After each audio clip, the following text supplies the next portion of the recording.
Shalom Elohim, Bapak Ibu, Saudara-saudari yang ada di dalam nama Tuhan kita Yesus Kristus. Shalom Elohim juga buat mempelai Bapak Yahweh, Bu Fei Hamdani yang terkasih. Dan salam hormat buat Pangeran Ilahi, Pak Aditya Nugrahanto. Shalom Elohim buat kita semuanya. Ya, di sini saya mau bersaksi ya tentang mimpi ya. Dan bukan karena kuat dan gagah saya ya dalam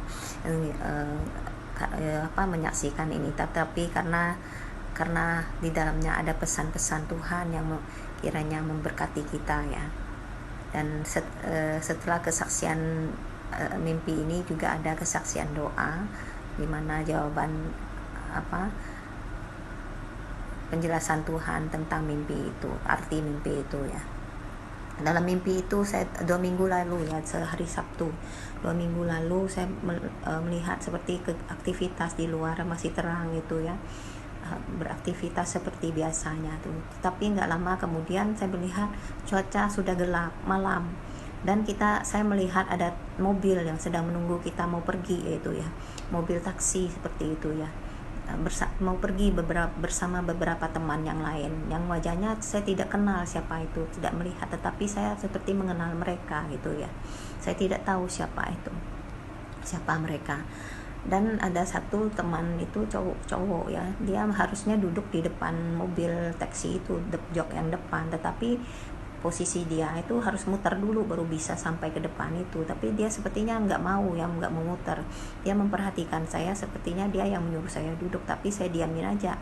Tetapi nggak tahu-taunya kita sudah duduk di bagian belakang jok mobil taksi itu ya, bersama teman yang lain. Dan teman kita yang satu cowok itu dia tidak naik, dan terusnya saya nggak taunya mobilnya langsung jalan ya. Sopirnya itu seorang bapak-bapak yang memakai topi dan kacamata gitu ya. Saya melihat, saya kasih tahu ke bapak, saya kaget ya, saya bilang, teman kita belum naik pak, itu berhenti, teman kita belum naik. Tetapi sepertinya saya sopir itu tidak mendengar suara saya ya. Dia sepertinya buru-buru dan fokus dengan nyopir ya, melihat ke depan gitu ya. Dan terus saya kasih tahu teman saya sampai duduk di samping saya, bilang, coba telepon ke dia. Saya bilang, coba telepon ke dia, suruh dia nunggu atau bagaimana. Nah, hanya sampai situ mimpinya ya. Terus hari berikutnya, hari Minggu ya, kita ada ibadah bersama dalam grup ya, di hari Minggu ya, bersama teman yang lain. Dalam ibadah itu saya juga bersaksi, dan saya kasih tahu kepada pendoa syafaatnya untuk doakan juga tentang mimpi ini, tanya Tuhan apa artinya ya. Dan ketika doa baru belum lama didoakan gitu, ada suara bapak langsung menjelaskan kepada kita tentang mimpi itu ya. Bapak bilang dia akan tertinggal, katanya. Dia akan tertinggal karena dia hanya berputar-putar dengan alam pikirannya sendiri, katanya. Saya juga catat ya, ada pesan-pesan bapak yang penting itu saya catat ya. Dia hanya berputar-putar dengan alam pikirannya sendiri yang menyesatkan dia ya, katanya begitu. Bapak bilang, aku sudah memperpendek waktu zaman ini, tetapi dia masih meminta umur yang panjang untuk menjalankan pelayanannya, katanya begitu.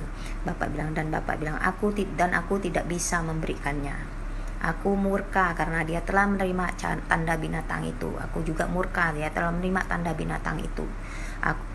Aku sudah mengutus saksi-saksi surgaku untuk memperingatkan dia, mengirimkan video-video seperti video mempelai itu juga ya, memperingatkan dia, tetapi dia tidak menggubrisnya ya. Bapak bilang itu. Bapak bilang, aku telah mengutus beberapa dari saksi-saksi surgaku, kuutus tetapi dia tidak mau mendengar. Dia angkuh dan sombong, dia membuang karunia yang begitu besar itu, kata Bapak, menyia-nyiakan kesempatan demi kesempatan yang aku berikan kepadanya. kata Bapa begitu ya. Dan aku murka, dia yang juga telah menerima tanda binatang itu. Oleh karena itu mahkotanya akan aku berikan kepada orang lain yang lebih layak, orang lain yang lebih baik daripada dia, orang lain yang lebih rendah hati, yang hatinya hancur, kata Bapak begitu. Dan rumah rohaninya aku menyuruh malaikatku untuk mengusir dia dari rumah rohaninya.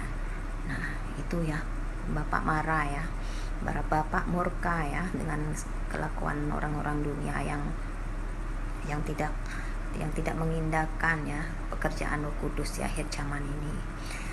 Nah itu, dan ada lagi pesan Bapak untuk kita juga. Kita katanya, dan ya kalian yang di sini, beberapa kalian yang di sini yang percaya kepada saksi-saksiku dan tidak memakai tanda binatang itu, akan kuungsikan, kalian akan kuungsikan, katanya gitu.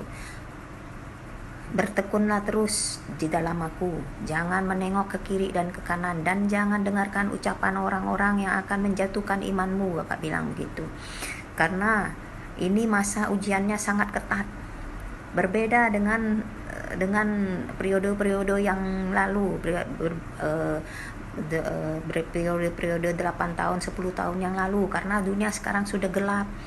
Jadi ujiannya sangat ketat ya, karena banyak si jahat itu sudah terus mengejar umat anak-anak Tuhan ya. Jadi sangat ketat ya ujiannya. Dan juga ada lagi pesan Tuhan mengatakan, bila di antara kalian ada yang mengalami masalah hidup, sakit penyakit, itu semua karena aku izinkan terjadi, karena aku ingin kalian dekat kepadaku, mencari aku. Seperti firman Tuhan juga mengatakan, orang yang dikasihi Tuhan akan ditegur dan diproses ya, itu ya maksudnya. Jadinya karena aku akan memakai orang-orang yang sederhana, orang yang rendah hati, itu kata Tuhan. Jadi bertekunlah kepadaku di akhir zaman ini, kata Bapak begitu. Itu ya pesan-pesan Bapak. Dan biarlah kiranya kesaksian ini memberkati kita ya. Mohon maaf ya bila kesaksian kata-kata saya ini berlepotan ya. Kiranya Tuhan Yesus menguatkan kita semua, dan kita tetap setia sampai akhir pertandingan iman kita, tetap menjaga ketaatan kekudusan hidup kita. Tuhan Yesus memberkati. Shalom Elohim. Haleluya. Amin.